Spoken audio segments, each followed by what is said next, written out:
नमस्कार दोस्तों, कैसे हो? उम्मीद कर सकता हूँ बहुत अच्छे होंगे। दोस्तों, मैं राकेश यागा आप सभी का स्वागत करता हूँ आपके अपने यूट्यूब चैनल ज्ञान का अड्डा पर।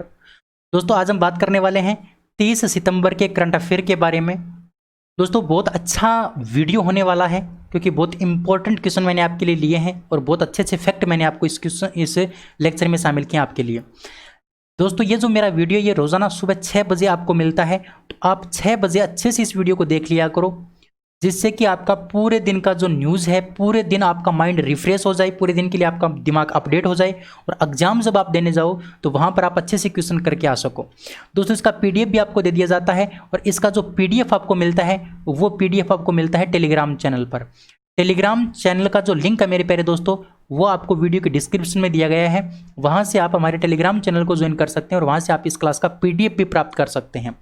और दोस्तों, अगर आप चैनल पर पहली बार हैं तो आप इस चैनल को सब्सक्राइब करेंगे और बेल आइकन को प्रेस जरूर करेंगे।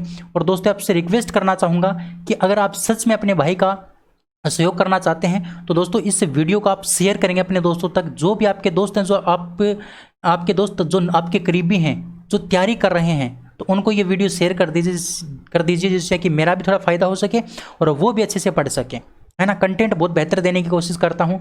पूरे दिन आपके लिए यही क्वेश्चन तैयार करता रहता हूँ, पूरे दिन। ठीक है, चलिए अब ज़्यादा बात नहीं करते हुए क्लास को स्टार्ट करते हैं और बात करते हैं 30 सितंबर के करंट अफेयर के बारे में। पहला क्वेश्चन आपके सामने है कि रशियन ग्रैंड प्रिक्स 2020 किसने जीती? रशियन ग्रैंड प्रिक्स 2020 किसने जीती? तो इसका जो करेक्ट आंसर आपका होगा वो होगा ऑप्शन नंबर ए, वाल्टेरी बोटास। वाल्टेरी बोटास ने रशियन ग्रैंड प्रिक्स 2020 जीती। ठीक है, अच्छा इस क्वेश्चन के बारे में बात करते हैं तो टॉप 3 कौन कौन रहे थे उनके बारे में डिस्कस करते हैं। तो एक नंबर पर आपके रहे थे वाल्टेरी बोटास। वाल्टेरी जो बोटास है दोस्तों, वो मर्सिडीज के ड्राइवर हैं और ये फिनलैंड से क्या करते हैं, फिनलैंड से ये बिलोंग करते हैं, फिनलैंड के रहने वाले हैं। और दोस्तों, ये पहले स्थान पर रहे थे। दूसरे स्थान पर आपके जो रहे थे वो रहे थे मैक्स वर्स्टापेन। मैक्स वर्स्टापेन आपके पहले स्थान पर, दूसरे स्थान पर रहे थे और ये रेड बुल गाड़ी जो है उसके ड्राइवर हैं और ये नीदरलैंड से बिलोंग करते हैं और ये सेकंड स्थान पर रहे। तीसरे स्थान पर आपके जो रहे थे उनका नाम है लुइस हैमिल्टन। और लुइस हैमिल्टन भी कौन सी गाड़ी के ड्राइवर हैं दोस्तों? मर्सिडीज गाड़ी के ड्राइवर हैं और ये ब्रिटेन से बिलोंग करते हैं। ये तीसरे स्थान पर रहे थे। तो ये टॉप 3 आपको ध्यान रखने थे रशियन ग्रैंड प्रिक्स 2020 के अंदर। चलिए आगे बढ़ते हैं। अगला क्वेश्चन है मेरे प्यारे दोस्तों कि बीसीसीआई ने किसे महिला क्रिकेट के राष्ट्रीय चयन समिति का अध्यक्ष नियुक्त किया है? जो महिला क्रिकेट है, बीसीसीआई का महिला क्रिकेट है, उसका राष्ट्रीय चयन समिति का अध्यक्ष किसे नियुक्त किया है बीसीसीआई ने? तो इसका जो करेक्ट आंसर आपका होगा वो होगा option number D, Neetu David. Neetu David को बीसीसीआई ने महिला क्रिकेट के राष्ट्रीय चयन समिति का अध्यक्ष नियुक्त किया है। अच्छा, इस क्वेश्चन के बारे में डिस्कस अगर हम करते हैं तो नीतू डेविड कानपुर उत्तर प्रदेश के रहने वाले हैं। कहाँ की रहने वाले हैं? उत्तर प्रदेश कानपुर की रहने वाले हैं। और यहाँ पर हम बात करने वाले हैं बीसीसीआई के बारे में। दोस्तों, ये तो आप सभी को पता है कि जो भी भारत के अंदर जो क्रिकेट मैच होता है, भारत के अंदर जो क्रिकेट मैच होता है उसको कौन रेगुलेट करता है? तो उसको बीसीसीआई ही क्या करता है? रेगुलेट करता है। अच्छा, बीसीसीआई की फुल फॉर्म है board of control for cricket in India. Board of control for cricket in India, यानी कहने का मतलब भारतीय क्रिकेट नियंत्रण बोर्ड, ये इसकी फुल फॉर्म है। इसकी स्थापना 1928 में की गई थी। इसके वर्तमान में अध्यक्ष सौरभ गांगुली है मेरे प्यारे दोस्तों। इसके उपाध्यक्ष का नाम है महिम वर्मा, सचिव का नाम है जय शाह है। और दोस्तों, पुरुष क्रिकेट टीम के जो कोच हैं, मुख्य कोच, उनका नाम है रवि शास्त्री। और दोस्तों, महिला क्रिकेट टीम के जो कोच हैं उनका नाम है डब्ल्यू.वी. रमन। डब्ल्यू.वी. रमन महिला क्रिकेट के कोच हैं, ध्यान रखना। आगे बढ़ते हैं। अगला क्वेश्चन आपके सामने है कि आकाश एजुकेशनल सर्विसेज लिमिटेड यानी AESL के नए ब्रांड एम्बेसडर कौन बने हैं? तो AESL यानी कहने का मतलब आकाश एजुकेशनल सर्विसेज लिमिटेड के जो ब्रांड एम्बेसडर बने हैं वो बने हैं आपके युवराज सिंह। युवराज सिंह के बारे में आप सभी जानते हैं। युवराज सिंह इसके नए ब्रांड एम्बेसडर बने हैं। दोस्तों, जो युवराज सिंह हैं वो भारतीय पूर्व क्रिकेटर हैं, आप सभी को पता है। और जो ये जो आकाश एजुकेशनल सर्विसेज जो लिमिटेड है यानी AESL जो है वो भारत का एक प्रमुख शैक्षणिक संस्थान है। आगे बढ़ते हैं। अगला क्वेश्चन है कि विश्व रेबीज दिवस कब मनाया गया।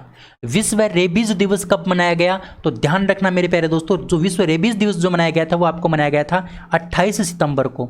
28 सितंबर को विश्व रेबीज दिवस मनाया गया। और दोस्तों रेबीज दिवस क्यों मनाया जाता है, उसका कारण क्या है, पहले तो आपको ये पता होना चाहिए रेबीज क्या है।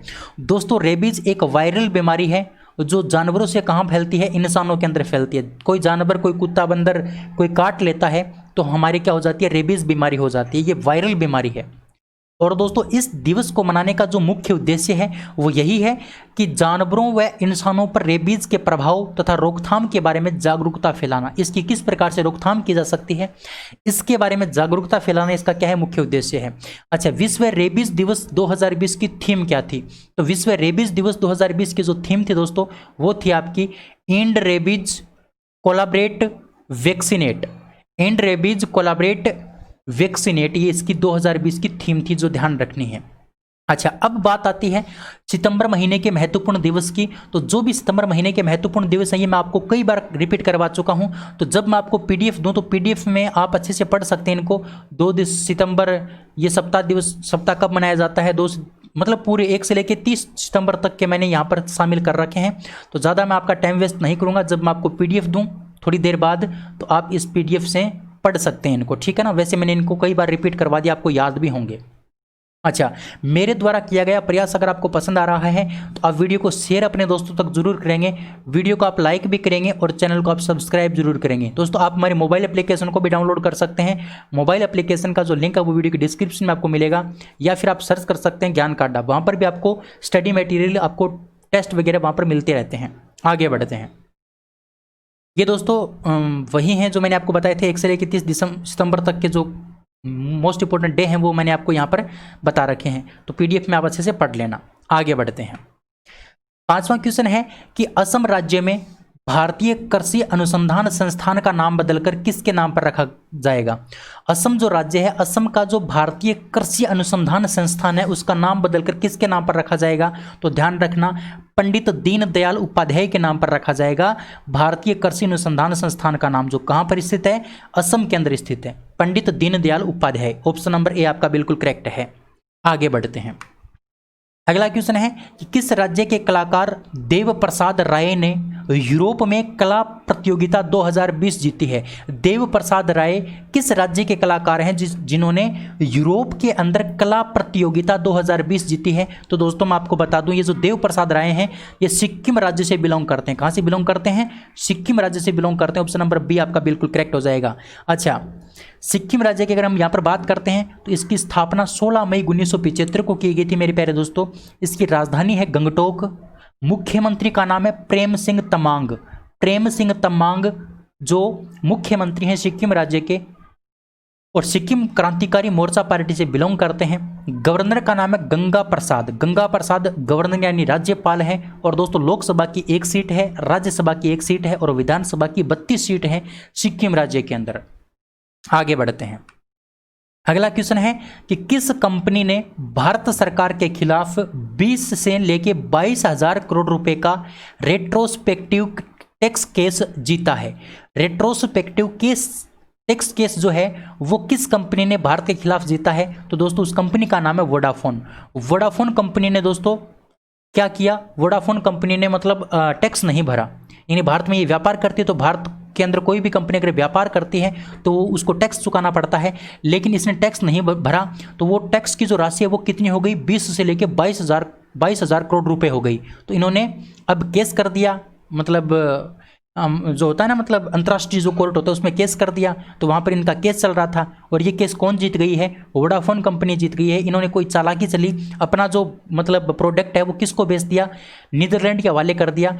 तो हवाला ये दे दिया कि हमारा प्रोडक्ट तो नीदरलैंड का है, तो आपके देश में तो इस प्रकार से कुछ था, वो मैं आपको अलग से वीडियो में पूरा डिटेल से बताऊंगा। तो ये जो रेट्रोस्पेक्टिव जो टैक्स केस है वो किसने जीता है, वोडाफोन ने जीता है।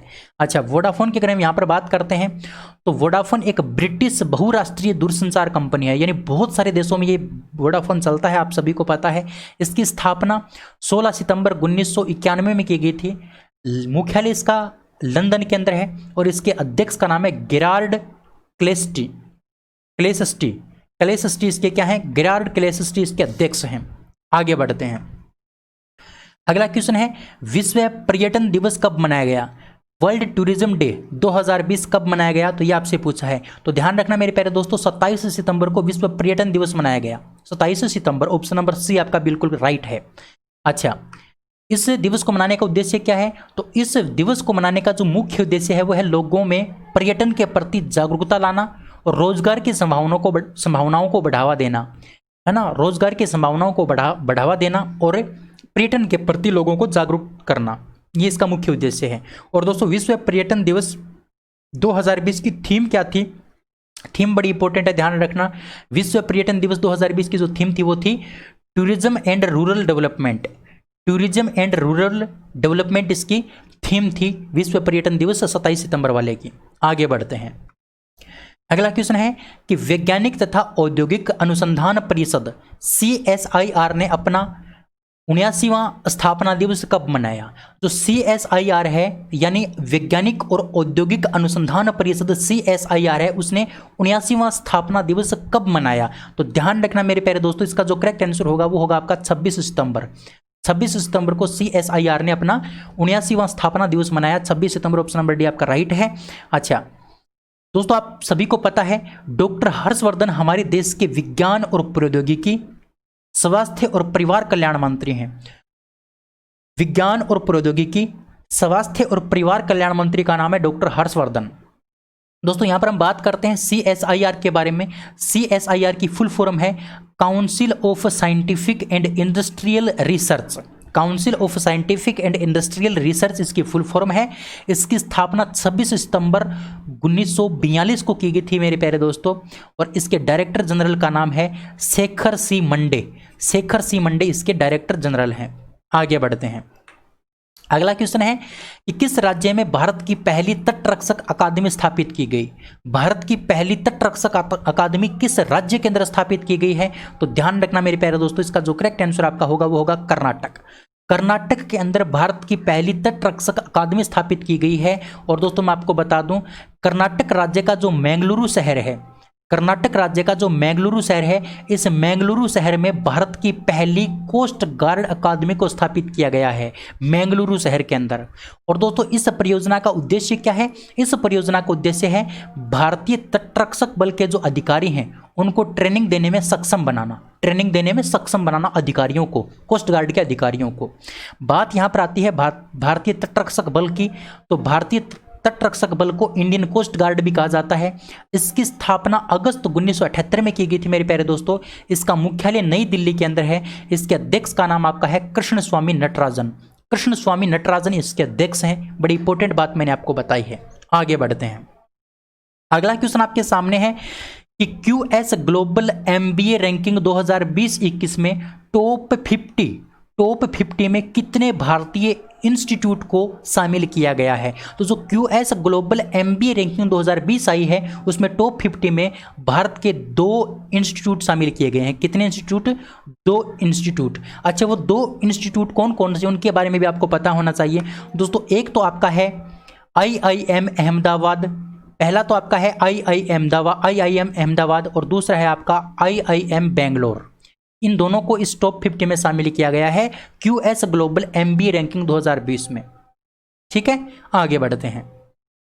अगला क्वेश्चन आपके सामने है कि राष्ट्रीय चिकित्सा आयोग यानी NMC, नेशनल मेडिकल कमीशन के पहले अध्यक्ष कौन बने हैं? दोस्तों पहले अध्यक्ष, जिसके आगे एकमात्र और पहला नाम लग जाता है, वो अपने आप में क्वेश्चन बहुत इंपॉर्टेंट होता है। तो ये क्वेश्चन आपके एग्जाम में जरूर आएगा, चाहे रेलवे में आओ, चाहे राजस्थान पुलिस या किसी भी एग्जाम में आओ, कहीं ना कहीं आपके एक क्वेश्चन आएगा। तो आप अच्छे से इस क्वेश्चन को पढ़ लें। राष्ट्रीय चिकित्सा आयोग NMC के पहले अध्यक्ष कौन बने हैं? तो पहले अध्यक्ष बने हैं सुरेश चंद्र शर्मा। सुरेश चंद्र शर्मा आपका बिल्कुल करेक्ट आंसर हो जाएगा, राष्ट्रीय चिकित्सा आयोग NMC के पहले अध्यक्ष। यहाँ पर हम बात करते हैं NMC की, यानी नेशनल मेडिकल कमीशन, यानी राष्ट्रीय चिकित्सा आयोग। राष्ट्रीय चिकित्सा आयोग के अंदर कितने सदस्य हैं? दोस्तों 33 सदस्य हैं। कितने सदस्य हैं? 33। और दोस्तों ये क्या करता है? चिकित्सा शिक्षा और चिकित्सा पेशेवरों को नियंत्रित करने का कार्य करता है। चिकित्सा शिक्षा और चिकित्सा पेशेवरों को नियंत्रित करने का कार्य आपका NMC करता है। और दोस्तों NMC की स्थापना आज से 5 दिन पहले 25 सितंबर 2020 को की गई है है ना। 25 सितंबर 2020 को राष्ट्रीय चिकित्सा आयोग एनएमसी की स्थापना की गई है। मुख्यालय आपका नई दिल्ली के अंदर है। बड़ा इंपॉर्टेंट क्वेश्चन है दोस्तों, आप इसको 5 स्टार रेटिंग दे सकते हैं इस क्वेश्चन को। बड़ा इंपॉर्टेंट क्वेश्चन है, ध्यान रखना, आपके एग्जाम में जरूर आएगा। आगे बढ़ते हैं। अगला क्वेश्चन आपके सामने है कि नेशनल आइडेंटिटी स्कीम में फेशियल वेरिफिकेशन का इस्तेमाल करने वाला पहला देश कौन बन गया है। फेशियल वेरिफिकेशन का इस्तेमाल करने वाला जो पहला देश बना है दोस्तों, वो बना है आपका सिंगापुर। ऑप्शन नंबर ए आपका क्या हो जाएगा, बिल्कुल करेक्ट हो जाएगा। ऑप्शन नंबर ए सिंगापुर।